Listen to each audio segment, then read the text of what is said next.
ಯೋಯಂ ಕಾಲಸ್ತಸ್ಯ ತೇ ವ್ಯಕ್ತಬಂಧೋ ಚೇಷ್ಟಾಮಾಹುಶ್ಚೇಷ್ಟತೆ ಏನ ವಿಶ್ವಂ ನಿಮೇಷಾದಿರ್ವತ್ಸರಾಂತೋ ಮಹೀಯಾನ್ ತಂತ್ವೇಷಾನ ಕ್ಷೇಮಧಾಮ ಪ್ರಪದ್ಯೆ. ಶ್ರೀಮದಾನಂದತೀರ್ಥಾಖ್ಯಾನ್ ಗುರೂನ್ ವಿದ್ಯಾದಿವಾಕರಾನ್ ವಂದೇ ಕುದೃಷ್ಟಿದುರ್ಬೋಧ ವ್ಯಾಸಸಿದ್ಧಾಂತದೀಪಕಾನ್. ಬ್ರಹ್ಮಾ ವಾಯುಗಿರೀಶೇಷಗರುಡಾದೇವೇಂದ್ರಕಾಮೌ ಗುರುಃ ಚಂದ್ರಾರ್ಕೌ ವರುಣಾನಲೌ ಮನುಯಮೌ ವಿತ್ತೇಶ ವಿಘ್ನೇಶ್ವರೌ ನಾಸತ್ಯೌ ನಿರಋತಿರ್ಮರುದ್ಗಣಯುತಾ ಪರ್ಜನ್ಯಮಿತ್ರಾದಯಃ ಸಸ್ತ್ರೀಕಾಸುರಪುಂಗವಾಃ ಪ್ರತಿದಿನಂ ಕುರ್ವಂತು ನೋ ಮಂಗಳಂ. ಆದಿತ್ಯಾದಿನವಗ್ರಹಾಃ ಶುಭಕರಾ ಮೇಷಾದಯೋ ರಾಶಯೋ ನಕ್ಷತ್ರಾಣಿ ಸಂಯೋಗಕಾಶ್ಚ ತಿಥಯಸ್ತದ್ದೇವತಾಸ್ತದ್ಗಣಾಃ ಮಾಸಾಬ್ಧಾಋತವಸ್ತತೈವ ದಿವಸಾಃ ಸಂಧ್ಯಾಸ್ತತಾ ರಾತ್ರಯಃ ಸರ್ವೇ ಸ್ಥಾವರಜಂಗಮಾಃ ಪ್ರತಿದಿನಂ ಕುರ್ವಂತು ನೋ ಮಂಗಳಂ. ಶ್ರೀಮದಾನಂದತೀರ್ಥಾರ್ಯ ಶಾಸ್ತ್ರದುಗ್ಧಾಬ್ಧಿಮಂಥನಾತ್ ಪ್ರಾಪ್ತಾ ನ್ಯಾಯಸುಧಾಯೇನ ತಂ ಜಯೀಂದ್ರಮಹಂ ಭಜೆ.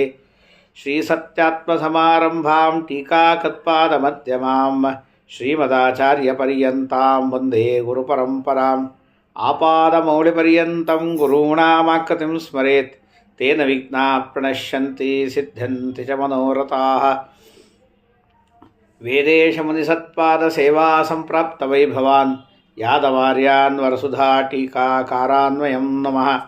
ವಿದ್ಯಾಪೀಠವಿದಾತಾರಂ ವಿದ್ಯಾವಾರಿಧಿಚಂದಿರಂ ವಿದ್ಯಾರ್ಥಿವತ್ಸಲಂ ವಂದೇ ಮಹಾಮಹಿಮಸದ್ಗುರುಂ. ಮಧ್ವಸಿದ್ಧಾಂತವಾರ್ಧೋತ್ತತತ್ವಪೀಯೂಷಸೇಚಕಃ ತಾಪಂ ಹರ್ತು ಮೇ ನಿತ್ಯಂ ಜ್ಞಾನಪಂಚಾಸ್ಯ ಚಂದ್ರಮಾಃ. ಶ್ರೀಗುರುಭ್ಯೋ ನಮಃ. ಹರಿ ಓಂ. ಚೈತ್ರಾದೌ ಉಷಸಿ ಸ್ಮರನ್ವರರಿಪಂ ಚೋತ್ಥಾಯ ಶಾಂತಸ್ವರೆ ವೃದ್ಧೋಕ್ತಿ ಪರಿಗೃಹ್ಯ ನಿಂಬಕದಳಂ ಪ್ರಶ್ಯಾಜ್ಯ ಪಾತ್ರೇ ಮುಖಂ ಸ್ವಕಂ ವಕ್ತ್ರಂ ವೀಕ್ಷ್ಯ ಸುದರ್ಪಣೆ ಚ ಸಹಸಾ ಸ್ನಾತ್ವಾ ಸಮಂ ಭೂಷಿತಃ ಶ್ರುತ್ವಾ ವರ್ಷಫಲಂ ಪ್ರಿಯೈಃ ಸಹ ಮುದಾ ಭುಂಜೀತ ದೈವಜ್ಞಕೈಃ. ಈ ಸಂವತ್ಸರ ಇದು ಕಾಲ. ಕಾಲ ಶಬ್ದದಿಂದ ಕರೆಯೋದು ಯಾರನ್ನ ಅಂತ ಹೇಳ್ತಾರೆ. ಯೋಯಂ ಕಾಲಃ ತಸ್ಯತೆ ವ್ಯಕ್ತಬಂಧೋ. ಅವ್ಯಕ್ತಬಂಧು ಅಂದರೆ ಅನಿಮಿತ್ತ ಸಖನಾದವನು ಅಂತ ಸ್ಥೂಲವಾಗಿ. ಚೇಷ್ಟಾಮಾಹುಶ್ಚೇಷ್ಟತೆ ಏನ ವಿಶ್ವಂ. ಇಡೀ ಜಗತ್ತು ಯಾರ ಪರಮಾತ್ಮನ ವ್ಯಾಪಾರದಿಂದ ವ್ಯಾಪಾರ ಮಾಡ್ತದೆ, ಅವನು ಎಲ್ಲರ ಒಳಗೆ ನಿಂತು ವ್ಯಾಪಾರವನ್ನು ಮಾಡಿದರೆ ಜಗತ್ತು ವ್ಯಾಪಾರ ಮಾಡ್ತದೆ. ನಿಮೇಷಾದಿ ವತ್ಸರಾಂತೋ ಮಹೀಯಾನ್. ಸಣ್ಣ ಸಣ್ಣ ಕಾಲಗಳ ಕ್ಷಣವನ್ನು ಆರಂಭ ಮಾಡಿಕೊಂಡು ಪರಮಾಣು ಕ್ಷಣ ಅಂತಂತಾರೆ. ಆ ಪರಮಾಣು ಕ್ಷಣವನ್ನು ಆರಂಭ ಮಾಡಿಕೊಂಡು ಬ್ರಹ್ಮದೇವರ ಆಯುಷ್ಯ ಎನ್ನುವಂಥ ಒಂದು ಕಾಲ ಇದು ದೊಡ್ಡದು. ನಿಮೇಷಾದಿ ವತ್ಸರಾಂತಹ ಅಥವಾ ವರ್ಷ ಕೊನೆ, ಪರ ಎನ್ನುವಂಥದ್ದು ಇದು ಕೊನೆ.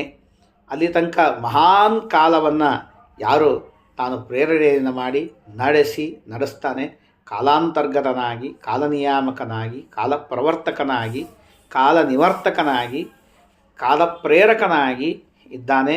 ಅಂತಹ ಕ್ಷೇಮಧಾಮ. ಯಾರ್ಯಾರಿಗೆ ಕ್ಷೇಮ ಬೇಕು ಅಂತಂದ್ರೆ ಅವನ ಹತ್ರ ಹೋಗಬೇಕು. ಅವನು ಕ್ಷೇಮದ ಮನೆ. ಯಾವುದೇ ಸಂಶಯ ಬರಲಿ, ಯಾವುದೇ ಸಮಸ್ಯೆ ಬರಲಿ, ಎಲ್ಲದಕ್ಕೂ ಅವನು ಕ್ಷೇಮ, ಅವನು ಆಶ್ರಯ. ಅದರ ಸಂರಕ್ಷಣೆ, ಪರಿಹಾರ ಮಾಡಿ ರಕ್ಷಣೆ ಮಾಡುವವನು ಅವನು. ಆದ್ದರಿಂದಾಗಿ ದೇವರಿಗೆ ಹೆಸರು ಕ್ಷೇಮಧಾಮ ಅಂತ ಹೇಳಿ ಹೆಸರು. ಅಂತಹ ಕ್ಷೇಮಧಾಮನಾದಂತಹ ಸರ್ವೋತ್ತಮನಾದ ಕಾಲನಾಮಕನಾದ ಪರಮಾತ್ಮನಿಗೆ ನಮಸ್ಕಾರ ಅಂತ ಇದು ವಸುದೇವ ದೇವಕಿಯರು ಮಾಡಿದಂತಹ ಸ್ತೋತ್ರ. ಪರಮಾತ್ಮ ಅವತಾರ ಮಾಡಿದಾಗ, ಶ್ರೀಕೃಷ್ಣ ಪರಮಾತ್ಮ ಅವತಾರ ಮಾಡಿದಾಗಂತಹ ಸ್ತೋತ್ರ. ದೇವರಿಗೆ ಕಾಲ ಅಂತ ಕರೀತಾರೆ. ಯಾಕೆ ದೇವರಿಗೆ ಕಾಲ ಅಂತ ಕರೀತಾರೆ ಅಂತ ಕೇಳಿದ್ರೆ, ಕಲ ಸಂಕಲನೆ, ಕೂಡಿಸ್ತಾನೆ. ಸಮಯ ಬಂದಾಗ ಎಷ್ಟೋ ವಸ್ತುಗಳು ನಮಗೆ ಸಿಗ್ತಾ ಇರಂಗಲ್ಲ. ಸಣ್ಣ ಸಣ್ಣ ದೃಷ್ಟಾಂತ. ಅಕ್ಕಿಯನ್ನು ಒಲೆ ಮೇಲೆ ಇಡ್ತಾರೆ.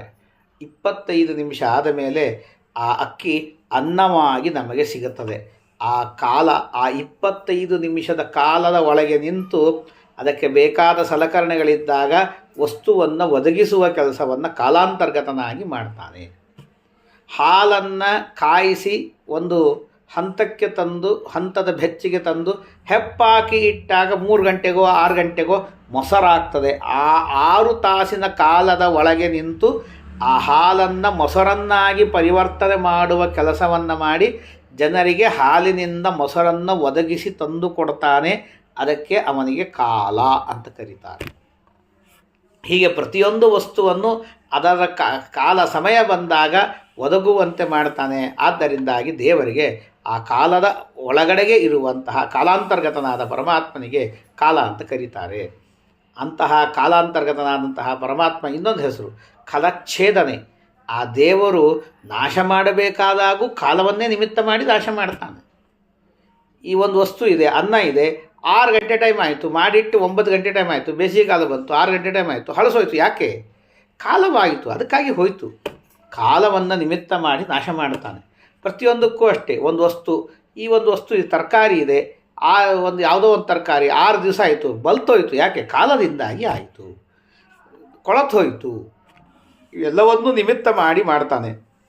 ವಸ್ತುಗಳನ್ನು ನಾಶ ಮಾಡ್ತಾನೆ, ಮನುಷ್ಯರ ಆಯುಷ್ಯವನ್ನು ಹರಣ ಮಾಡ್ತಾನೆ. ಎಲ್ಲದಕ್ಕೂ ಕಾಲವನ್ನು ನಿಮಿತ್ತ ಮಾಡಿ ಮಾಡ್ತಾನೆ. ಆದ್ದರಿಂದಾಗಿ ಕಲಚ್ಛೇದನೆ ಅಂತ. ಇನ್ನೊಂದು ಕಲಜ್ಞಾನಿ. ಸಮಯ ಬಂದಂತೆ ಬಂದಂತೆ ಬಂದಂತೆ ಅನುಭವದಿಂದ ಮನುಷ್ಯ ಪಕ್ವನಾಗಿ ಜ್ಞಾನವನ್ನು ಸಂಪಾದನೆ ಮಾಡ್ತಾನೆ, ಅನುಭವ ಸಂಪಾದನೆ ಮಾಡ್ತಾನೆ. ಆದ್ದರಿಂದಾಗಿ ದೇವರಿಗೆ ಕಲಜ್ಞಾನಿ, ಕಾಲವನ್ನು ನಿಮಿತ್ತ ಮಾಡಿಕೊಂಡು ಜ್ಞಾನವನ್ನು ಕೊಡ್ತಾನೆ. ಶ್ರೀಮದಾಚಾರ್ಯ ಇನ್ನೊಂದು ಹೇಳ್ತಾರೆ, ಕಾಮಧೇನು. ಕಾಲ ಬಂದಾಗ ಯಾವುದ್ಯಾವುದು ಅಸಾಧ್ಯ ಅಂತಿರ್ತವೋ ಅವೆಲ್ಲವನ್ನೂ ಸಾಧ್ಯವನ್ನಾಗಿ ಮಾಡ್ತಾನೆ, ಬೇಕಾದ್ದು ಒದಗುವಂತೆ ಮಾಡ್ತಾನೆ. ಆದ್ದರಿಂದಾಗಿಯೂ ಕಾಲ ನಿಮಿತ್ತ ಮಾಡಿ ಮಾಡ್ತಾನೆ. ಆದ್ದರಿಂದಾಗಿ ದೇವರಿಗೆ ಕಾಲ ಅಂತ ಕರೀತಾರೆ. ಏನೇನು ಬಂತು ಈಗ ಒಂದು 30 ವರ್ಷದ ಕೆಳಗೆ ನಾವೇ ಸ್ಕೂಲಲ್ಲಿ ಓದಬೇಕಾದ್ರೆ ಹೇಳ್ತಿದ್ರು, ಇನ್ನೊಂದು ಸ್ವಲ್ಪ ದಿವಸ ಆಯಿತು ಅಂತಂದರೆ ಆಕಾಶದಲ್ಲಿ ರೆಕ್ಕೆ ಕಟ್ಕೊಂಡು ಮನುಷ್ಯ ಹಾರಾಡ್ತಾನೆ, ಆರಾಮಾಗಿ ಅಲ್ಲಿಂದಲೇ ಕೈಯಲ್ಲಿ ಫೋನ್ ಇಟ್ಕೊಂಡು ಮಾತಾಡ್ಕೊಂಡು ತಿರುಗಾಡ್ತಾನೆ ಅಂತ. ಹಿಂಗೆ ಸಾಧ್ಯ ಆಗ್ತದೆ ಅಂತ. ಅದು ಸಾಧ್ಯ ಆಯಿತು. ರೆಕ್ಕೆ ಕಟ್ಕೊಂಡು ಈಗದಕ್ಕೂ ತಿರುಗಾಡ್ತಿಲ್ಲ ಸದ್ಯಕ್ಕೆ. ಆದರೆ ಎಲ್ಲದ್ರಲ್ಲಿ ಕೂತ್ಕೊಂಡು ಫೋನಲ್ಲಿ ಮಾತಾಡ್ತಾನೆ. ಯಾವುದೋ ಕಾಡಿನಲ್ಲಿ ಕೂತಿದ್ದು ಊರಿನಲ್ಲಿರುವ ಸುದ್ದಿ ಘಟನೆ ಅಂತ ತರ್ತಾನೆ, ಇಲ್ಲಿಂದ ಹೇಳ್ತಾನೆ, ಅಲ್ಲಿಂದ ಹೇಳ್ತಾನೆ, ಎಲ್ಲನೂ ಮಾಡ್ತಾನೆ. ಇವೆಲ್ಲವೂ ಅಂದರೆ ಕಾಲ ಬಂದಾಗ ಮನುಷ್ಯ ಅಸಾಧ್ಯ ಅಂತ ಅನ್ನೋದನ್ನು ಸಾಧ್ಯ ಮಾಡ್ತಾನೆ. ಇಷ್ಟೇ ಯಾಕೆ, ಸಂಸಾರ ಬಿಡುಗಡೆ ಆಗಲಿಕ್ಕೇ ಸಾಧ್ಯ ಇಲ್ಲ ಅಂತನ್ನುವಂಥ ಸಂಸಾರದಿಂದಲೂ ಬಿಡುಗಡೆಯನ್ನು ಮಾಡಿ ಮೋಕ್ಷ ಕೊಡ್ತಾನೆ. ಹಾಗಾಗಿ ಆ ದೇವರಿಗೆ ಕಾಮಧೇನು, ಕಾಲ ನಿಮಿತ್ತ ಮಾಡಿಕೊಂಡು ಬೇಕಾದ ದೇವರನ್ನು ಮಾಡ್ತಾನೆ. ಆದ್ದರಿಂದಾಗಿ ಆ ಕಾಲಾಂತರ್ಗತನಾದ ಪರಮಾತ್ಮನಿಗೆ ಕಾಲ ಅಂತ ಕರೀತಾರೆ. ಅದೇ ರೀತಿಯಾಗಿ ದುರ್ಗಾದೇವಿಗೆ ಕಾಲ ಅಂತ ಕರೀತಾರೆ, ಕಾಲರಾತ್ರಿ ಅಂತ ಕರೀತಾರೆ ಅವಳನ್ನು. ಆಮೇಲೆ ವಾಯುದೇವರು, ಬ್ರಹ್ಮದೇವರು ಕಾಲಾಭಿಮಾನಿಗಳಾಗಿ ಪರಮಾತ್ಮನಿಂದ ಹುಟ್ಟಿ ಬಂದವರು, ಅವರು ಕಾಲ ಅಂತ ಅವರು ಕರೆಸೋತಾರೆ. ಅದೇ ರೀತಿಯಾಗಿ ರುದ್ರದೇವರನ್ನು ಕಾಲ ಅಂತ ಕರೀತಾರೆ, ಅವರಿಗೆ ಮಹಾಕಾಲ ಅಂತಲೂ ಕರೀತಾರೆ. ಯಮದೇವರನ್ನು ಕಾಲ ಅಂತ ಕರೀತಾರೆ. ಯಮದೇವರ ತಮ್ಮ ಅವಾಂತರ ಕಾಲ ಇದ್ದಾರೆ. ಅದಲ್ಲದೇನೆ ಪ್ರತಿಯೊಂದು ಕಾಲಕ್ಕೂ ಅಭಿಮಾನಿಗಳಾದ ದೇವತೆಗಳಿದ್ದಾರೆ. ಒಂದೊಂದು ಕಾಲಕ್ಕೆ ಬ್ರಹ್ಮದೇವರ 100 ವರ್ಷದ ಕಾಲಕ್ಕೆ ಅಭಿಮಾನಿಗಳಾಗಿ ಬ್ರಹ್ಮದೇವರೇ ಇದ್ದಾರೆ ಅಂತ ಇಟ್ಕೋಬೋದು, ಅಥವಾ ದುರ್ಗಾದೇವಿ ಇದ್ದಾಳೆ. ರುದ್ರದೇವರ ಆಯುಷ್ಯದ ಕಾಲಕ್ಕಿದ್ದಾರೆ, ಇಂದ್ರದೇವರ ಆಯುಷ್ಯದ ಕಾಲಕ್ಕೆ, ಯಮದೇವರ ಆಯುಷ್ಯ, ದೇವತೆಗಳು ಋಷಿಗಳ ಆಯುಷ್ಯದ ಕಾಲಕ್ಕೆ, ಮನುಷ್ಯರ 100 ವರ್ಷದ ಕಾಲಕ್ಕೆ, 1 ವರ್ಷದ ಕಾಲಕ್ಕೆ, ಋತುವಿಗೆ 6 ತಿಂಗಳಿಗೆ, 3 ತಿಂಗಳಿಗೆ ಕಾಲಾಭಿಮಾನಿಗಳು, 1 ತಿಂಗಳಿಗೆ 2 ತಿಂಗಳಿಗೆ ಅಭಿಮಾನಿಗಳಾದ ದೇವತೆಗಳು, 1 ತಿಂಗಳಿಗೆ ಅಭಿಮಾನಿಗಳಾದ ದೇವತೆಗಳು, 15 ಪಕ್ಷಕ್ಕೆ. ಅದಕ್ಕೆ ನಾವು ಕೇಳ್ತೀವಿ ಮಹಾಭಾರತದಲ್ಲಿ, ಸಾತ್ಯಕಿ ಕೃಷ್ಣ ಪಕ್ಷಕ್ಕೆ ಅಭಿಮಾನಿಯಾದ ದೇವತೆ, ಕೃತವರ್ಮ ಶುಕ್ಲ ಪಕ್ಷಕ್ಕೆ ಅಭಿಮಾನಿಯಾದ ದೇವತೆ. 15 ದಿವಸಕ್ಕೆ ಪ್ರಧಾನವಾಗಿರುವ ದೇವತೆಗಳಿದ್ದಾರೆ. ದಿವಸಕ್ಕೆ ಅಭಿಮಾನಿಗಳಾದ ದೇವತೆ ಇದ್ದಾಳೆ. 21 ದಿವಸಕ್ಕೆ ಅಭಿಮಾನಿಗಳಾದ ದೇವತೆ ಒಬ್ಬ ಇದ್ದಾನೆ. ಹಗಲಿಗೆ ಅಭಿಮಾನಿ ದೇವತೆ ಇದ್ದಾರೆ, ರಾತ್ರಿ ಅಭಿಮಾನಿಗಳಾದ ದೇವತೆಗಳಿದ್ದಾರೆ, ತಾಸಿಗೆ ಅಭಿಮಾನಿಗಳಾದ ದೇವತೆಗಳಿದ್ದಾರೆ, ನಿಮಿಷಕ್ಕೆ ಅಭಿಮಾನಿಗಳಾದ ದೇವತೆಗಳಿದ್ದಾರೆ, ಮುಹೂರ್ತಕ್ಕೆ ಅಭಿಮಾನಿಗಳಾದ ದೇವತೆಗಳಿದ್ದಾರೆ. ಹೀಗೆಲ್ಲ ಅಭಿಮಾನಿಗಳಾದ ದೇವತೆಗಳಿದ್ದಾರೆ. ಆ ಎಲ್ಲ ದೇವತೆಗಳ ಅಂತರ್ಯಾಮಿಯಾಗಿ ಇದ್ದು ಜಗತ್ತಿನ ಸೃಷ್ಟಿ ಸ್ಥಿತಿ ಲಯ ನಿಯಮಗಳ ಇತ್ಯಾದಿಗಳನ್ನು ಪರಮಾತ್ಮ ತಾನು ಮಾಡ್ತಾನೆ. ಅಂತಹ ಪರಮಾತ್ಮನಿಗೆ ಅನಂತ ಸಾಷ್ಟಾಂಗ ನಮಸ್ಕಾರಗಳು ಅಂತ ಹೇಳಿ ವಸುದೇವ ತಾನು ನಮಸ್ಕಾರ ಮಾಡ್ತಾನೆ. ಬಹ್ವರ್ಥಗರ್ಭಿತವಾದಂತಹ ಈ ಶ್ಲೋಕ, ಅಂತಹ ವಸುದೇವ ಮಾಡಿದಂತಹ ಶ್ಲೋಕ ಶ್ರೀಮದಾಚಾರ್ಯರಿಗೆ, ಸಮಸ್ತ ದೇವತೆಗಳಿಗೆ, ಆದಿತ್ಯಾದಿ ದೇವತೆಗಳಿಗೆ, ನಕ್ಷತ್ರಾದಿ ಮಾಸ ಋತು ಇತ್ಯಾದಿ ಅಭಿಮಾನಿಗಳಾದ ದೇವತೆಗಳು, ಹಗಲು ರಾತ್ರಿ ಅಭಿಮಾನಿಗಳಾದ ದೇವತೆಗಳು, ಅಂಥವರಿಗೆಲ್ಲ ನಮಸ್ಕಾರವನ್ನು ಮಾಡಿ ಶ್ರೀಮದಾಚಾರ್ಯರ ಪರಂಪರಾದಲ್ಲಿ ಬಂದಂಥ ಮಹಾನುಭಾವರಾದ ಟೀಕಾಕೃತ್ಪಾದರು, ಆಮೇಲೆ ಸತ್ಯಾತ್ಮರನ್ನು ಆರಂಭ ಮಾಡಿಕೊಂಡು ಟೀಕಾಕೃತ್ಪಾದರ ತನಕ ಇರುವಂಥ ಎಲ್ಲ ದೇವತೆಗಳಿಗೆ ನಮಸ್ಕಾರವನ್ನು ಮಾಡಿ ನಮ್ಮ ಗುರುಗಳಿಗೆ ನಮಸ್ಕಾರ ಮಾಡಿ ಪಂಚಾಂಗ ಶ್ರವಣವನ್ನು ಯಥಾಮತಿ ಮಾಡೋಣ. ಚೈತ್ರಾದೌ ಉಷಸಿ ಸ್ಮರನ್ ಮುರರಿಪಂ ಚೋತ್ಥಾಯ ಶಾಂತಸ್ವರೆ. ಚೈತ್ರ ಮಾಸದ ಪ್ರತಿಪತ್ತಿನ ದಿವಸ ಪ್ರತಿನಿತ್ಯದೂ ಬೆಳಗ್ಗೆ ಏಳಬೇಕು ಉಷಕ್ಕಾಲಕ್ಕೆ. ಇವತ್ತಿನ ದಿವಸ ಏಳಿದೇವರು ಉಷಕ್ಕಾಲದಲ್ಲಿ ಬೆಳಗ್ಗೆ ಅರುಣೋದಯ ಕಾಲಕ್ಕಿಂತಲೂ ಕೂಡ ಮುಂಚಿನ ಕಾಲ ಉಷಕ್ಕಾಲ 2 ಗಂಟೆ ಟೈಮ್ ಮುಂಚೆ ಎದ್ದು ಉಷಸಿ ಸ್ಮರನ್ ಮುರರಿಪಂ ಪರಮಾತ್ಮನ ಸ್ಮರಣೆ ಮಾಡ್ತಾ ಹೇಳಬೇಕು. ಗೋವಿಂದ ಗೋವಿಂದ ಗೋವಿಂದ ನಾರಾಯಣ ನಾರಾಯಣ ಅಂತೇಳಿ ಎದ್ದು ಮುರರಿಂ ಶಾಂತಸ್ವರ ಶಾಂತವಾದ ಸ್ವರದಲ್ಲಿ ದೇವರ ಸ್ಮರಣೆಯನ್ನು ಮಾಡಿ ವೃದ್ಧೋಕ್ತಿ ಋಷಿಗಳು ಮುನಿಗಳು ಹೇಳಿದಂತಹ ಪರಮಾತ್ಮನ ಮಹಿಮೆಯ ಗುಣಗಳನ್ನು ದೊಡ್ಡವರ ಮಾತುಗಳನ್ನು ಕೇಳಿ ಆಮೇಲೆ ಸ್ನಾನ ಮಾಡಿ ಅಭ್ಯಂಗವನ್ನು ಮಾಡಿಕೊಂಡು ದೇವರ ಪೂಜೆಯನ್ನು ಮಾಡಿ ಆಮೇಲೆ ಆಜ್ಯ ಪಾತ್ರೆ ಸ್ವಕಂ ಮುಖಂ ವೀಕ್ಷ, ಒಂದು ಪಾತ್ರೆಯಲ್ಲಿ ತುಪ್ಪವನ್ನು ಹಾಕಿ ಆ ತುಪ್ಪದಲ್ಲಿ ನಮ್ಮ ಮುಖವನ್ನು ನೋಡಿಕೊಳ್ಬೇಕಂತೆ. ಅದನ್ನು ಆಮೇಲೆ ದಾನ ಕೊಡಬೇಕು ಅಂತ ಹೇಳ್ತಾರೆ.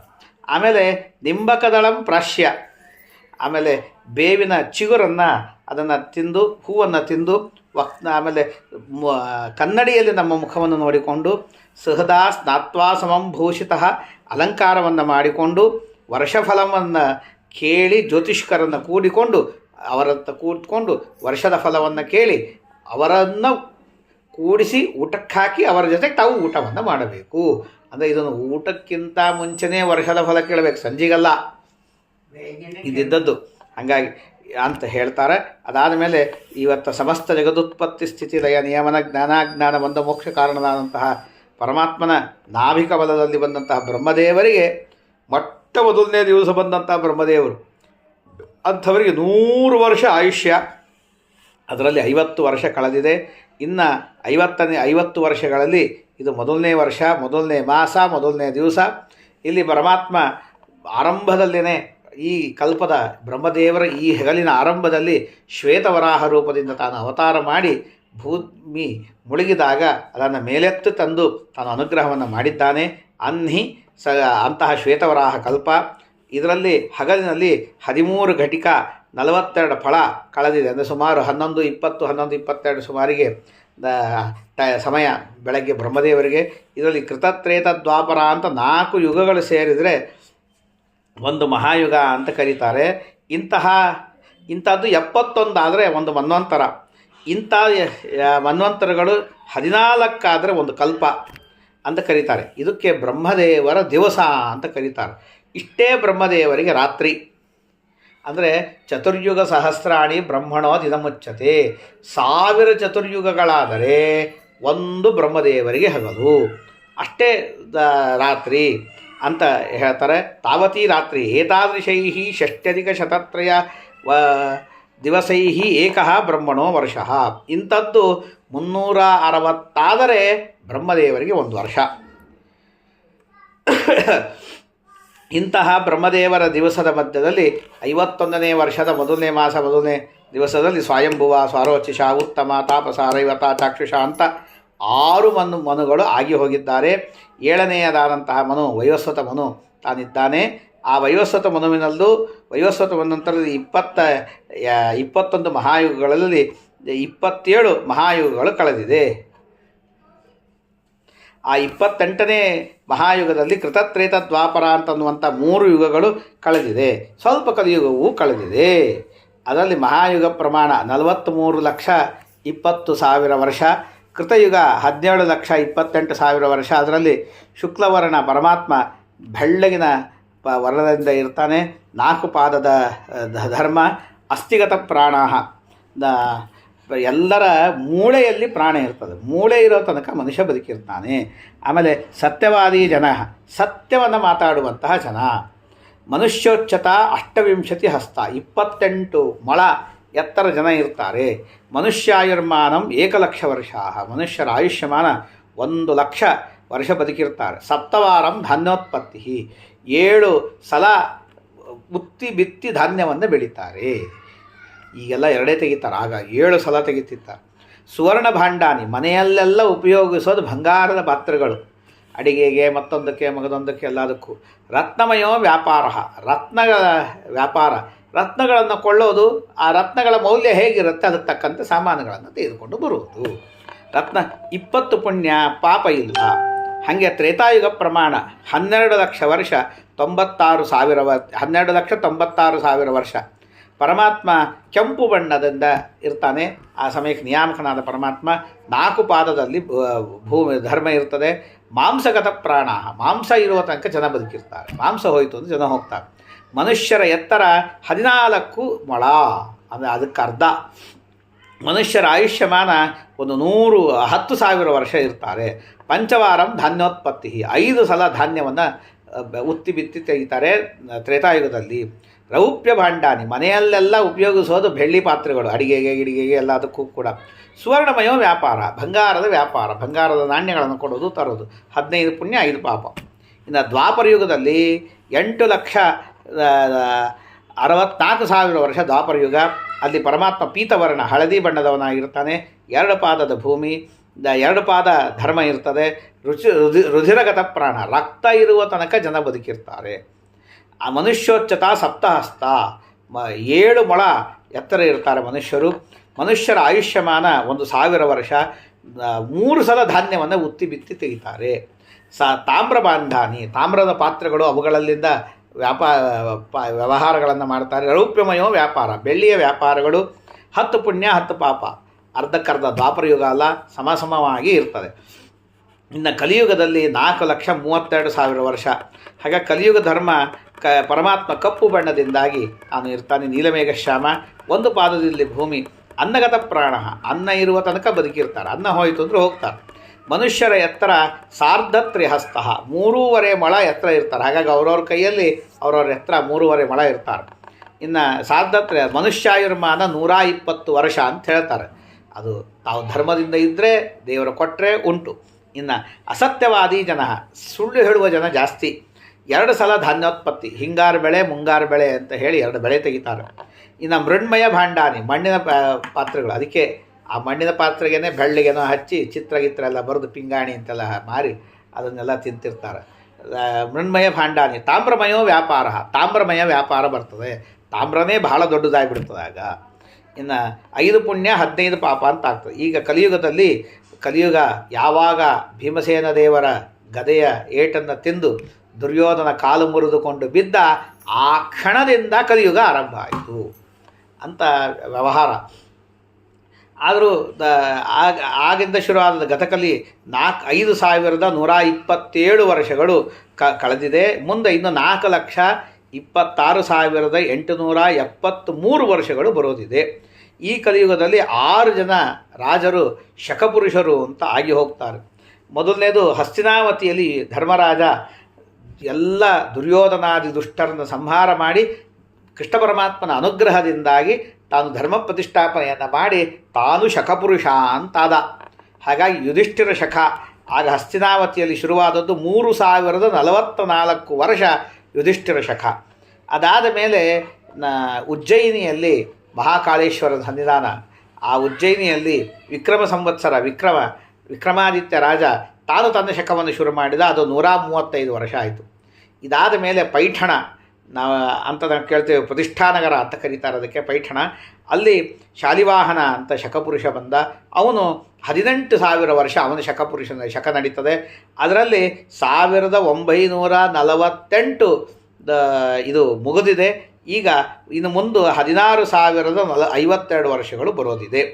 ಇನ್ನು ಈಗ ಮುಂದೆ ವಿಜಯಾಭಿನಂದನ ಅಂತ ರಾಜ ಬರ್ತಾನೆ. ಅವನು ವೈತರಣಿ ನದಿ ತೀರದಲ್ಲಿ 10,000 ವರ್ಷ ತನ್ನ ಶಕವನ್ನು ನಡೆಸ್ತಾನೆ. ಅವನ ಶಕ ಆಗ್ತದೆ. ಆಮೇಲೆ ನಾಗಾರ್ಜುನ ಅಂತ ಕಾವೇರಿ ತೀರದಲ್ಲಿ ಬರ್ತಾನೆ. 4 ಲಕ್ಷ ವರ್ಷ ಅವನ ಶಕ ನಡೀತದೆ. ಅದಾದ ಮೇಲೆ ಸಾಕ್ಷಾತ್ ಕಲ್ಕಿ ರೂಪನಾಗಿ ಪರಮಾತ್ಮ ತಾನು ಅವತಾರ ಮಾಡ್ತಾನೆ. ಅವನು ಗೌಡ ದೇಶದಲ್ಲಿ 821 ವರ್ಷ ಪರಮಾತ್ಮ ಕಲ್ಕಿ ಶಕೆಯನ್ನು ತಾನು ನಡೆಸ್ತಾನೆ. ಈಗ ನರ್ಮದಾ ನದಿಯ ದಕ್ಷಿಣ ತೀರದಲ್ಲಿ ಚೈತ್ರ ಶುಕ್ಲ ಪ್ರತಿಪತ್ತಿಂದ ಆರಂಭ ಮಾಡಿಕೊಂಡು ಪರಾಭವ ನಾಮ ಸಂವತ್ಸರ. ಈ ಪರಾಭವ ಅಂದರೆ ಏನು ಅಂತ ಕೇಳಿದ್ರು. ಈ ಪರಾಭವ ಎನ್ನುವಂತಹ ಶಬ್ದಕ್ಕೆ ದೇವರು ಅಂತಲೂ ಅರ್ಥವನ್ನು ಅನೇಕ ಜನ ಅನೇಕ ರೀತಿಯನ್ನು ಮಾಡ್ತಾರೆ. ಪರಾಭವ ನಮ್ಮ ಪದ್ಮನಾಭಾಚಾರ್ಯ ಅರ್ಥ ಬರೆದಿದ್ದಾರೆ. ಪರಾಭವ ಅಂತಂದರೆ ಪರ ಅಂದರೆ ಪರಮಾತ್ಮ ಸರ್ವೋತ್ತಮ. ಅಭವ ಅಂದರೆ ಅವನಿಗೆ ಸಂಸಾರ ಇಲ್ಲ. ಸರ್ವೋತ್ತಮನೂ ಆಗಿದ್ದಾನೆ, ಸಂಸಾರನೂ ಇಲ್ಲ, ಆದ್ದರಿಂದಾಗಿ ದೇವರಿಗೆ ಪರಾಭವ ಅಂತ ಹೇಳಿ ಹೆಸರು. ಇನ್ನೊಂದು ಅರ್ಥವನ್ನು ದೇವರಿಗೆ ಹೇಳಿಕ್ಕೆ ಬರ್ತದೆ. ದೇವರಿಗೆ ಪರಾಭವ ಅಂತ ಯಾಕೆ ಹೆಸರು ಅಂತಂದರೆ, ಪರೇಶಾಂ ಅಭವ ಯಸ್ಮಾತ್ ಸಹ ಪರಾಭವ, ಅವನಿಂದಾಗಿ ಉಳಿದವರಿಗೆ ಸಂಸಾರ ಇಲ್ಲದಂತೆ ಆಗುತ್ತದೆ, ಆದ್ದರಿಂದ ಅವನ ಪರಾಭವ. ಯಾರಿಂದ? ಪರಮಾತ್ಮನಿಂದಾಗಿ ಅವನ ಭಕ್ತರಿಗೆ ಮತ್ತೊಬ್ಬರಿಗೆ ಎಲ್ಲರಿಗೂ ಸಂಸಾರ ಇಲ್ಲದಂತೆ ಆಗ್ತದೆ, ಅವನ ಅನುಗ್ರಹದಿಂದ ಆಗ್ತದೆ, ಆದ್ದರಿಂದಾಗಿ ದೇವರಿಗೆ ಪರಾಭವ ಅಂತ ಇನ್ನೊಂದು ಅರ್ಥ. ಹೀಗೆ ಇನ್ನೂ ಅನೇಕ ಅರ್ಥಗಳನ್ನು ಹೇಳ್ತಾರೆ. ಇನ್ನೊಂದು ಅರ್ಥವನ್ನು ಹೇಳಿಕ್ಕೆ ಬರ್ತದೆ. ಪರ ಅಂದರೆ ಲಕ್ಷ್ಮೀದೇವಿ.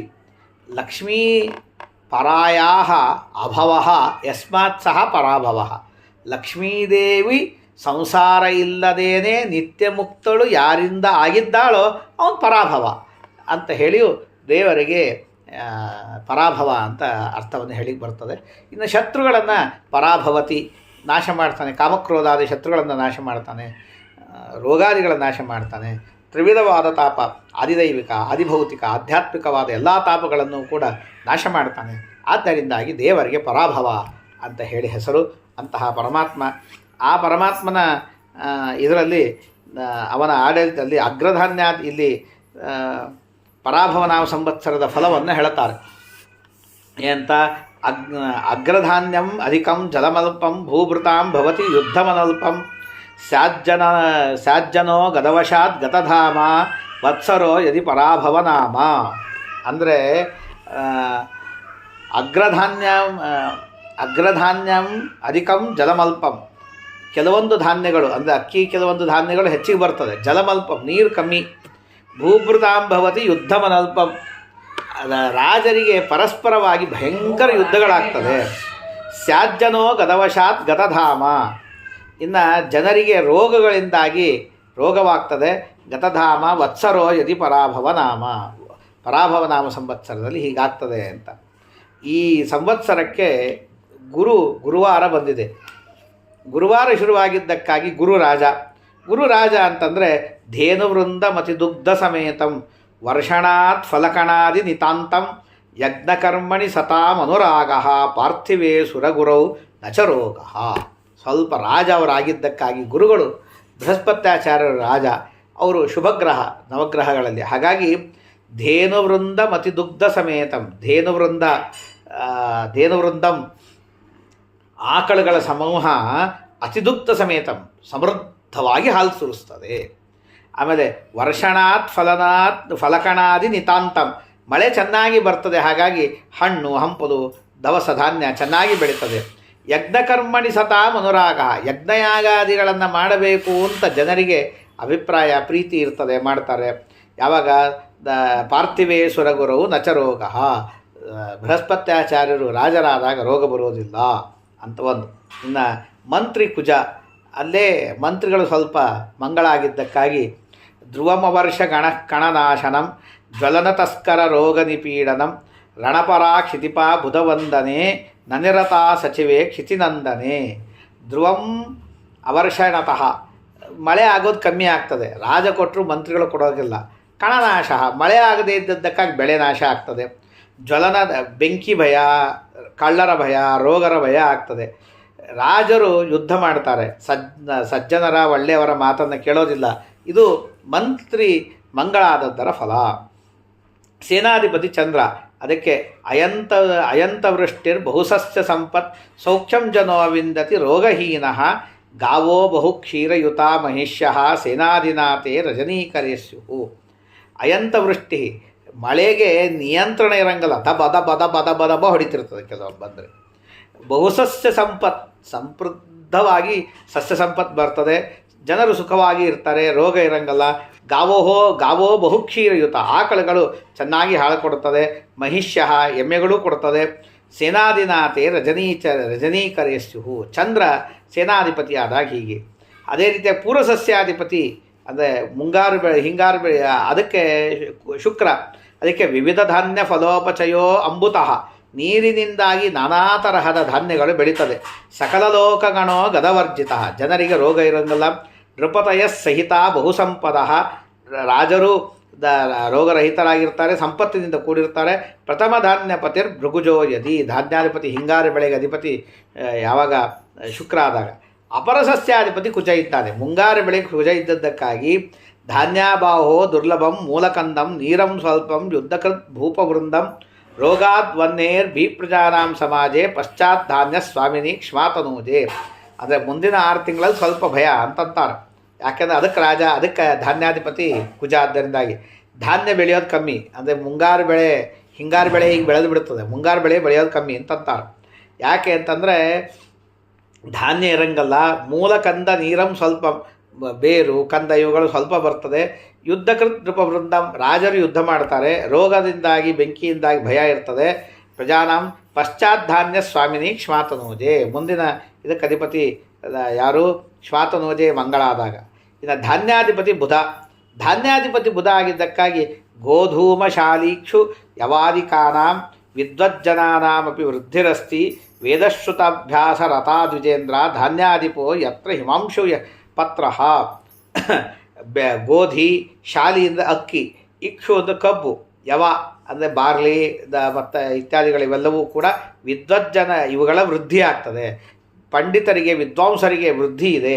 ವೇದಶ್ರುತಾಭ್ಯಾಸರಥ ದ್ವಿಜೇಂದ್ರ, ಬ್ರಾಹ್ಮಣರೆಲ್ಲರೂ ಕೂಡ ವೇದಾಭ್ಯಾಸರತರಾಗಿ ಓದಿದ್ದನ್ನು ಅಭ್ಯಾಸ ಮಾಡ್ಕೋತಾ ಇರ್ತಾರೆ. ಧಾನ್ಯಾಧಿಪೋ ಯತ್ರ ಹಿಮಾಂಶು ಪತ್ರ, ಯಾವಾಗ ಬುಧ ಇವನು ಧಾನ್ಯಾಧಿಪತಿ ಆಗ್ತಾನೆ ಆಗ ವಿಶಿಷ್ಟವಾಗಿ ಬೆಳೆ ಬರ್ತದೆ.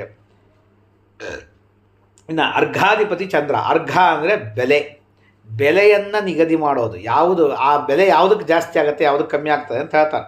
ಸುವೃಷ್ಟಿ ಸರ್ವಸಸ್ಯಾನಾಂ ಅಭಿವೃದ್ಧಿಸ್ತು ಜಾಯತೆ ಮಹತಿ ಚಾರ್ಘವೃದ್ಧಿ ಸ್ಯಾತ್ ಚಂದ್ರೇ ತ್ವರ್ಘಾಧಿಪೇ ಸತಿ. ಒಳ್ಳೆ ಮಳೆ ಆಗ್ತದೆ, ಎಲ್ಲ ಸಸ್ಯಗಳು ಚೆನ್ನಾಗಿ ಬೆಳೀತದೆ. ಮಹತಿ ಚಾರ್ಘವೃದ್ಧಿ ಸ್ಯಾತ್, ಬೆಲೆಯೂ ಚೆನ್ನಾಗಿ ಬರ್ತದೆ, ಬಹಳ ಬೆಲೆನೂ ಆಗ್ತದೆ ಚಂದ್ರ ಅರ್ಘಾಧಿಪತಿ ಆದಾಗ. ಮೇಘಾಧಿಪತಿ ಚಂದ್ರ. ಹಾಗಾಗಿ ಗವಾಂ ಯಾದಸಾಂ ಸಸ್ಯಪುಷ್ಪಾದಿಕಾನಾಂ ಪ್ರವೃತ್ತಿ ಸುಖಂ ಭೂರಿ ವಿದ್ವಜ್ಜನಾನಾಂ ನದೀಕೂಪ ವಾಪಿ ತಟಾಕೇಶು ಪಾತ ಪ್ರಭೂತಂ ಯದಾ ಚಂದ್ರಮಾ ಮೇಘನಾಥಃ. ಗೋವುಗಳು ಅವುಗಳಿಗೆ ಯಾದಸಾಂ ಮತ್ತು ಗೋವುಗಳಿಗೆ ನೀರಿನಲ್ಲಿರುವಂತಹ ಬೆಳೆಯುವಂತಹ ವಸ್ತುಗಳಿಗೆ ಸಸ್ಯ ಪುಷ್ಪಾದಿಗಳ ವೃದ್ಧಿ ಚೆನ್ನಾಗಿ ಆಗ್ತದೆ. ಸುಖ ಚೆನ್ನಾಗಿ ಜನ ಚೆನ್ನಾಗಿ ಇರ್ತಾರೆ. ನದಿ ಕೂಪ ಇತ್ಯಾದಿಗಳಲ್ಲಿ ನೀರು ಚೆನ್ನಾಗಿ ಇರ್ತದೆ. ಚಂದ್ರಮ ಇವನು ಮೇಘನಾಥ ಆಗಿದ್ದಕ್ಕಾಗಿ ಏನು ಸಮಸ್ಯೆ ಇಲ್ಲ. ರಸಾಧಿಪತಿ ರವಿ. ಹಾಗಾಗಿ ವಾಪಿಕಾದಿಶ ಜಲಂನ ನಿತಾಂತಂ ಲೋಕವೃಂದಮತಿ ಭೀರುಜಾರ್ಥ ಇಕ್ಷುತೈಲ ಯವತೂಲ ವಿನಾಶ ಸ್ಯಾದ್ಯತಾ ರಸಪತಿರ್ ನಳಿನೀಶಃ. ರಸಾಧಿಪತಿ ಅವನಾಗಿದ್ದಕ್ಕಾಗಿ ಬಾವಿ ಇತ್ಯಾದಿಗಳಲ್ಲಿ ನೀರು ಕಮ್ಮಿ ಆಗ್ತದೆ. ಜನಕ್ಕೆ ಸ್ವಲ್ಪ ಭಯ ಆಗ್ತದೆ ರೋಗದಿಂದ. ಕಬ್ಬು, ಎಣ್ಣೆ, ಯವ ಮತ್ತು ಹತ್ತಿ ಇವುಗಳ ನಾಶನೂ ಆಗ್ತವೆ ಸ್ವಲ್ಪ. ಇದು ರಸಾಧಿಪತಿ ರವಿ ಆಗಿದ್ದಕ್ಕೆ. ಆದರೆ ನೀರಸಾಧಿಪತಿ ಅದರ ಒಣ ಪದಾರ್ಥಗಳು ಇವುಗಳಿಗೆ ಅಧಿಪತಿ ಗುರು ಆಗಿದ್ದಕ್ಕಾಗಿ ಪೂಗಿ ಫಲಾನ್ಯಖಿಲ ಅಖಿಲ ರತ್ನ ಸುವರ್ಣ ಧಾನ್ಯಂ ಕಾರ್ಪಾಸ ಚರ್ಮ ಕುಸುಮಾನಿ ಚ ಚಂದನಂಚ ವೃದ್ಧಿಂ ಪ್ರಯಾಂತಿ ವನದೇವ ಗಣ ಸುಖೀ ಸ್ಯಾತ್ ಭೂಮೌ ಚ ನೀರಸಪತೌ ಸುರರಾಜ ಪೂಜ್ಯೆ. ಅಡಿಕೆ, ಆಮೇಲೆ ಬೇರೆ ಬೇರೆ ಹಣ್ಣುಗಳು, ಆಮೇಲೆ ರತ್ನ ಸುವರ್ಣ ಧಾನ್ಯಂ, ರತ್ನಗಳು ಸುವರ್ಣ ಇವುಗಳೆಲ್ಲವೂ ಕೂಡ ಚೆನ್ನಾಗಿ ಬೆಳೀತದೆ. ಹತ್ತಿ, ಆಮೇಲೆ ಚರ್ಮದ ವಸ್ತುಗಳು, ಹೂಗಳು, ಚಂದನ ಇವುಗಳು ಬೆಳೆ ಆಗ್ತವೆ. ಇವುಗಳು ಚೆನ್ನಾಗಿ ಬೆಳೀತದೆ, ವನವೃದ್ಧಿ ಆಗ್ತದೆ, ಸುಖವಾಗಿ ಇರ್ತಾರೆ ಜನ. ವೃದ್ಧೌಚ ನೀರಸಪತವು ಸುರರಾಜ ಪೂಜ್ಯೆ. ಗುರು ಇವನು ನೀರಸಾಧಿಪತಿ ಆದಾಗ ಹೀಗಾಗಿರ್ತದೆ ಅಂತ ಇಷ್ಟು ಹೇಳಿದ ಮೇಲೆ ನಕ್ಷತ್ರ ಕಂದಾಯ ಫಲ. ಆ ನಕ್ಷತ್ರದವರಿಗೆ ಈ ಸಲ ಕಂದಾಯ ಹೇಳುತ್ತಾರೆ.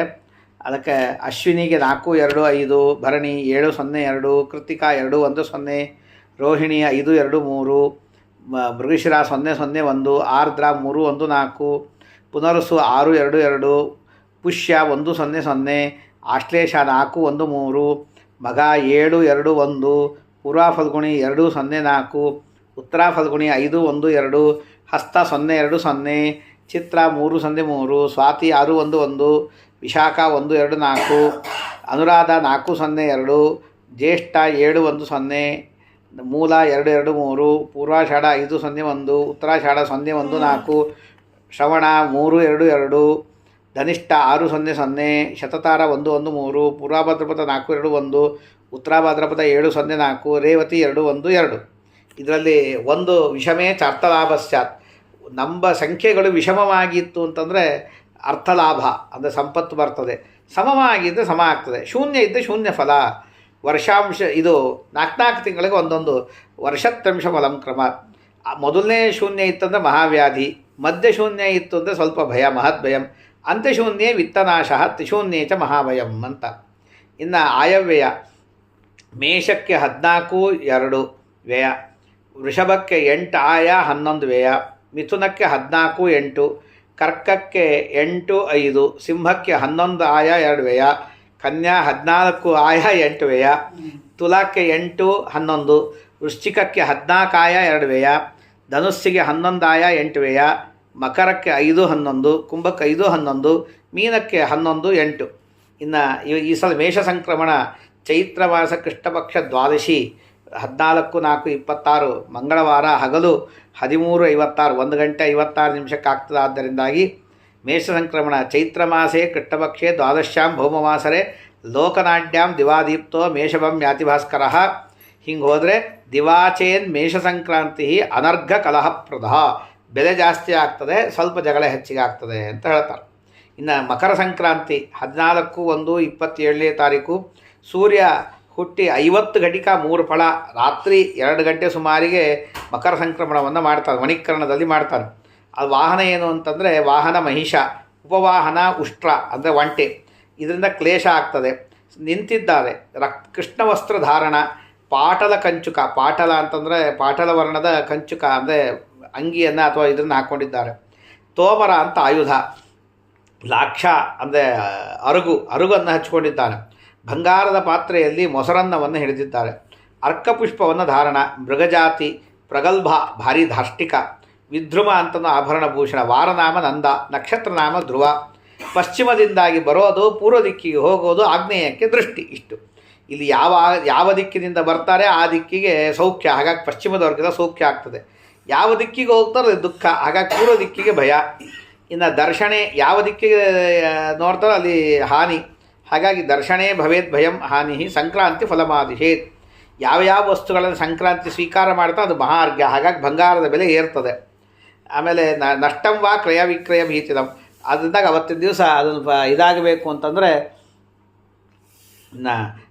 ತಿಲಸ್ನಾಯಿ ತಿಲೋದ್ವರ್ತಿ, ತಿಲಹೋಮಿ ತಿಲೋದಕಿ, ತಿಲಭುಕ್ ತಿಲಧಾತಾಚ ಷಟ್ಟಿಲ ಪಾಪನಾಶನಾ. ಅವತ್ತಿನ ದಿವಸ ತಿಲವನ್ನು ಹಚ್ಚಿಕೊಂಡು ಸ್ನಾನ ಮಾಡಬೇಕು. ತಿಲೋದ್ವರ್ತಿ, ಎಳ್ಳನ್ನು ಮೈಗೆ ತಿಕ್ಕಿಕೊಂಡು ಸ್ನಾನ ಮಾಡಬೇಕು. ಎಳ್ಳನ್ನು ಹಚ್ಚಿಕೊಂಡು ಎಳ್ಳೆಣ್ಣೆ ಹಚ್ಕೊಂಡು ಸ್ನಾನ ಮಾಡಿ, ಎಳ್ಳಿನ ಪುಡಿಯನ್ನು ಮೈಗೆ ಹಚ್ಕೊಂಡು ಸ್ನಾನ ಮಾಡಿ ತಿಲಹೋಮವನ್ನು ಮಾಡಬೇಕು. ಉದಕ, ಪಿತೃಗಳಿಗೆ ತಿಲೋದಕವನ್ನು ಕೊಡಬೇಕು. ತಿಲವನ್ನು ತಿನ್ನಬೇಕು, ತಿಲವನ್ನು ದಾನ ಮಾಡಬೇಕು. ಇದರಿಂದಾಗಿ ಪಾಪನಾಶವಾಗುತ್ತದೆ ಅಂತ ಹೇಳ್ತಾರೆ. ಇನ್ನು ಸಂಕ್ರಾಂತಿಯ ಫಲ, ರೇವತಿ ಅಶ್ವಿನಿ ಭರಣಿ ನಕ್ಷತ್ರಗಳಿಗೆ ಪಂಥಾಹ ಸಂಚಾರಕ್ಕೆ ಹೋಗ್ತಾರೆ. ಕೃತ್ತಿಕಾರೋಹಿಣಿ ಮೃಗ ಆರ್ದ್ರ ಪುನರ್ಸು ಪುಷ್ಯ ಸುಖ, ಆಶ್ಲೇಷ ಮಗ ಪೂರಾ ಫಲ್ಗುಣಿಗೆ ಸ್ವಲ್ಪ ಪೀಡ. ಇನ್ನು ಉತ್ತರ ಫಲ್ಗುಣಿ ಹಸ್ತ ಚಿತ್ರ ಸ್ವಾತಿ ವಿಶಾಖ ಅನುರಾಧಗಳಿಗೆ ವಸ್ತ್ರಲಾಭ. ಆಮೇಲೆ ಜ್ಯೇಷ್ಠ ಮೂಲ ಪೂರ್ವಾಷಾಢಗಳಿಗೆ ಧನಹಾನಿ. ಉಳಿದ ಉತ್ತರಾಷಾಢ ಶ್ರವಣ ಧನಿಷ್ಠ ಶತ್ತಾರ ಪೂರ್ವಪಾದ ಉತ್ತರಾಪಾದಗಳಿಗೆ ಧನಲಾಭವಾಗ್ತದೆ ಅಂತ ಹೇಳ್ತಾರೆ. ಇನ್ನು ಆರ್ದ್ರ ನಕ್ಷತ್ರಕ್ಕೆ ಜ್ಯೇಷ್ಠ ಮಾಸ ಶುಕ್ಲಪಕ್ಷ ಅಷ್ಟಮಿ ದಿವಸ 22/6 ಸೋಮವಾರ 37 ಘಟಿಕ 26 ಫಲಕ್ಕೆ ರವಿ ಆರ್ದ್ರಾ ಪ್ರವೇಶವನ್ನು ಮಾಡ್ತಾರೆ. ಮಾಡಿದ್ದಕ್ಕಾಗಿ ಫಲ ಏನು ಅಂದರೆ ಜ್ಯೇಷ್ಠ ಮಾಸ ಶುಕ್ಲಪಕ್ಷೆ ಅಷ್ಟಮ್ಯಾಂ ಸೋಮವಾಸರೆ 17 ಘಟಿಕಾಲಾಭೆ ಸಾರ್ಧೆ ರೌದ್ರಂ ವಿಷೇದ್ರವಿ. ಆಗ ಪ್ರದೋಷೆ ರೌದ್ರ ಸಂವೇಶ ದುಃಖ ಭೂಯಿಷ್ಠತಥಾ ಬದನು, ಸ್ವಲ್ಪ ದುಃಖ ಹೆಚ್ಚಿಗೆ ಆಗ್ತವೆ ಜನರಿಗೆ. ಅಷ್ಟಮಿ ತಿಥಿ ಮಾಡಿದರೆ ಅಷ್ಟಮಿ ತಿಥ್ಯಾಂ ಆರ್ಧ ನಕ್ಷತ್ರ ಗೌರವಿ ಸಸ್ಯಾನಾಂ ವಾಸಸಾಂ ಮೂಲ್ಯಂ ಸ್ವಲ್ಪ ವೃಷ್ಟಿರ್ನ ಸಂಶಯ. ಸಸ್ಯ ವಾಸಗಳ ಮೂಲ್ಯ ಹೆಚ್ಚಿಗೆ ಆಗ್ತದೆ, ಬಟ್ಟೆಗಳ ಬೆಲೆ ಜಾಸ್ತಿ ಆಗ್ತದೆ, ವೃಷ್ಟಿ ಸ್ವಲ್ಪ ಕಮ್ಮಿ ಆಗ್ತದೆ. ಇನ್ನು ಸೋಮವಾರ ಆಗಿದ್ದಕ್ಕಾಗಿ ಶಶಧರ ವಾರೇ ಸ್ಮರಹರ ದಿಷ್ಣೆ ದಿನಕರ ವೇಷೆ ಸತಿ ಸುಭಿಕ್ಷ ಆಗ್ತದೆ. ಅಂದರೆ ಒಮ್ಮೆಲೆ ಭಾರೀ ಮಳೆ ಅಂದು ಇಲ್ಲಿ ಕಮ್ಮಿ ಆಗ್ತವೆ ಅಂದದ್ದಕ್ಕಾಗಿ 100% ಕೊಟ್ಟು ಒಂದು 20% ಕಳಿಸ್ಕೊತಾರೆ, 80% ಅದಕ್ಕೂ ಆಗ್ತವೆ, ಏನು ಚಿಂತೆ ಇಲ್ಲ ಅಂತ ಅರ್ಥ. ನಮ್ಮಲ್ಲಿ ಹಿರಿಯರೆಲ್ಲ ಹಾಗೆ ಹೇಳ್ತಿದ್ರು. ನಮ್ಮ ಮುಂಬೈಯ ಪಾಚ್ಚಾಪುರ ಕೃಷ್ಣಾಚಾರ್ಯ ಅವರೆಲ್ಲ ಇದನ್ನು ಹೇಳಿಸ್ತಿದ್ರು ಪ್ರತಿ ವರ್ಷ. ಅವ್ರಿಗೆ ಹೇಳ್ಬೇಕಾದ್ರೆ 100 ಹೇಳಿದ್ದಕ್ಕೆ 100 ಕೊಡ್ತಾರೆ, ಇವ್ರು ಕಮ್ಮಿ ಇದ್ದಿದ್ದಕ್ಕೆ ಸ್ವಲ್ಪ ಕಮ್ಮಿ ಮಾಡ್ಕೊತ ಹೋಗ್ತಾರೆ, ಮತ್ತು ಯಾರು ಕೊಟ್ಟಾಗ ಇನ್ನೊಂದು 5% ಕೊಡ್ತಾರೆ, ಹೀಗೆಲ್ಲ ಹೇಳ್ತಿದ್ರು. ಹಸ್ತ ನಕ್ಷತ್ರದಲ್ಲಿ ಪ್ರವೇಶ ಮಾಡ್ತಾರೆ, ಅದು ಇದ್ದಾಗ ಪ್ರವೇಶ ಮಾಡ್ತಾರೆ ರವಿ ಇದ್ದಾಗ ಅಂತ ಅಲ್ಲ. ಹಸ್ತ ನಕ್ಷತ್ರದಲ್ಲಿ ಚಂದ್ರ ಇದ್ದಾಗ ರವಿ ಆರ್ದ್ರ ಪ್ರವೇಶ ಮಾಡ್ತಾನೆ. ಆದ್ದರಿಂದಾಗಿ ಹಸ್ತ ನಕ್ಷತ್ರಗೆ ಚಂದ್ರೇ ರೌದ್ರ ನಕ್ಷತ್ರಗೋ ಯದಿ ಸವಿತಾ ಸ್ಯಾತ್ ತದಾ ಸರ್ವೇ ಸಸ್ಯ ಸೌಖ್ಯ ಸಮನ್ವಿತ. ಹಿಂದೆ ಸಸ್ಯ ಸೌಖ್ಯ ಇಲ್ಲ ಅಂದರೂ ಇಲ್ಲಿ ಸಸ್ಯ ಸೌಖ್ಯ ಇರ್ತದೆ. ಸ್ವಲ್ಪ ತಕ್ಕೋತಾರೆ, ಸ್ವಲ್ಪ ಕೊಡ್ತಾರೆ. ವರಿಯಾನ್ ಯೋಗ ಇದ್ದದ್ದಕ್ಕಾಗಿ ವರಿಯಾನ್ ವರ್ತಮಾನಶ್ಚೇತ್ ರವೇರ್ ಆರ್ದ್ರಾ ಪ್ರವೇಶನೆ ಅಲ್ಪವೃಷ್ಟ್ಯಖಿಲಂ ಧಾನ್ಯಂ ಕಂದಮೂಲಾದಿ ದುರ್ಲಭಂ. ಅಲ್ಪವೃಷ್ಟಿ ಆಗ್ತದೆ ಅಂತ ಮಾತನ್ನೆಲ್ಲವನ್ನು ಹೇಳ್ತಾರೆ. ಇನ್ನು ಈ ಸಲ ದಕ್ಷಿಣಾಯನ ಇಷ್ಟನ್ನೆಲ್ಲ ಹೇಳಿದ ಮೇಲೆ ಯಾವುದ್ಯಾವ್ದ್ರದ್ದು ಏನೇನು ಅಂತ ಅನ್ನೋದನ್ನು ಸುಮ್ಮನೆ ಸ್ಥೂಲವಾಗಿ ಹೇಳೋದು. ರಾಮನವಮಿ ಈ ಸಲ 27ನೇ ತಾರೀಕು ಮುಂದಿನ ಶುಕ್ರವಾರ ರಾಮನವಮಿ. 1ನೇ ತಾರೀಕಿಗೆ ಉತ್ತರಾದಿ ಮಠಕ್ಕೆ ಅನುಗುಣವಾಗಿ ಅವತ್ತಿನ ದಿವಸ ಹನುಮತ್ ಜಯಂತಿ. ಅದಾದ ಮೇಲೆ 20ನೇ ತಾರೀಕು ಏಪ್ರಿಲ್ 20ನೇ ತಾರೀಕು ಅಕ್ಷಯ ತೃತೀಯ. ಅದಾದ ಮೇಲೆ ಈ ಸಲ ಅಧಿಕ ಮಾಸ ಜ್ಯೇಷ್ಠ ಅಧಿಕ ಇದ್ದದ್ದಕ್ಕಾಗಿ ಕೆಲವೊಂದನ್ನು ಹಾಗೆ ಮಾಡಬೇಕು ಅಂತ ಹೇಳ್ತಾರೆ. ಈಗ ದಶಹರ ವ್ರತ ಇರ್ತದೆ, ಅದು ಅಧಿಕ ಮಾಸದಲ್ಲಿ ಬಂತು. ಜ್ಯೇಷ್ಠ ಅಧಿಕ ಆದಾಗ ದಶಹರ ವ್ರತವನ್ನು ಅಧಿಕ ಮಾಸದಲ್ಲೇ ಮಾಡಿರಿ ಅಂತನ್ನುವಂಥ ಮಾತನ್ನು ಹೇಳ್ತಾರೆ. ಮೃಗಪ್ರವೇಶಾದಿಗಳನ್ನು ಕೂಡ ಹಾಗೆ ಮಾಡೋದನ್ನು ಹೇಳುವ ಪದ್ಧತಿ ಇದೆ. ಹಾಗಾಗಿ ಹಾಗೇ ಮಾಡಬೇಕು ಅಂತನ್ನುವಂಥದ್ದು ಒಂದು. ಇನ್ನಾದ ಮೇಲೆ ಈ ಸಲ ದಕ್ಷಿಣಾಯನ ಪರ್ವಕಾಲ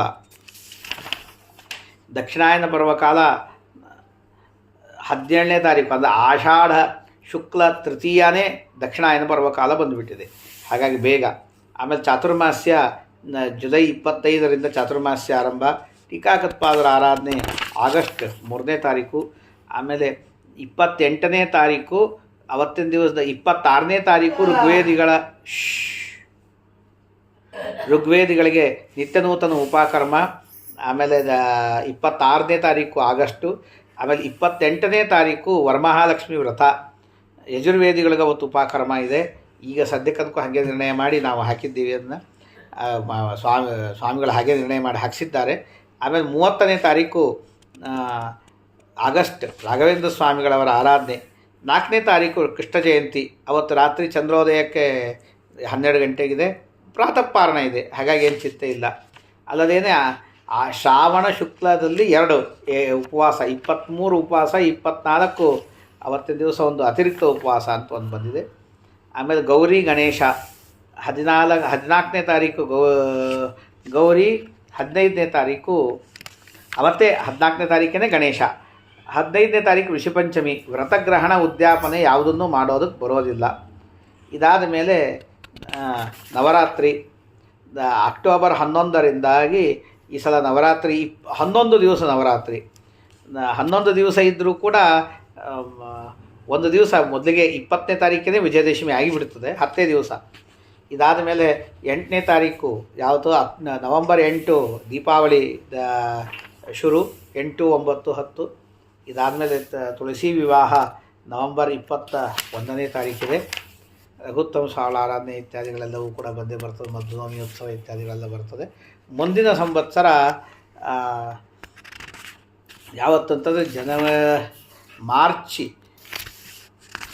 ಮಾರ್ಚ್ ಅಲ್ಲ, ಏಪ್ರಿಲ್ 6ನೇ ತಾರೀಕು ಮುಗಿತದೆ. ಏಪ್ರಿಲ್ 7ನೇ ತಾರೀಕು ಅದು ಬುಧವಾರದ ದಿವಸ ಆರಂಭವಾಗ್ತದೆ ಮುಂದಿನ ಸಂವತ್ಸರ. ಪರಾಭವ ಸಂವತ್ಸರ ಮುಗಿದ್ಮೇಲೆ ಮುಂದಿನ ಸಂವತ್ಸರ ಅದಕ್ಕೆ ಆರಂಭ ಆಗ್ತದೆ.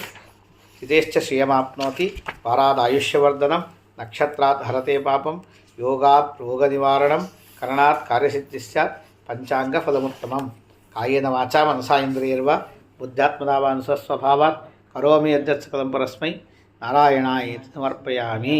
ಶ್ರೀಕೃಷ್ಣಾರ್ಪಣಮಸ್ತು. ಶ್ರೀಮತ್ ಸತ್ಯಾತ್ಮತೀರ್ಥಾನಾಂ ಆಗ್ನೇಯಾನುಗ್ರಹೇಣ ಚ ರಚಿತಂ ಸೂರ್ಯಸಿದ್ಧಾಂತ ಪಂಚಾಂಗಂ ಧರ್ಮಸಿದ್ಧಯೇ. ಮೆತ್ತ ಕೈ ಅಡ್ಡ ಇಟ್ಕೊಂಡು ಹೇಳ್ಬೇಕಿಲ್ಲ, ರೆಕಾರ್ಡ್ ಆಗ್ತಿರ್ತದೆ.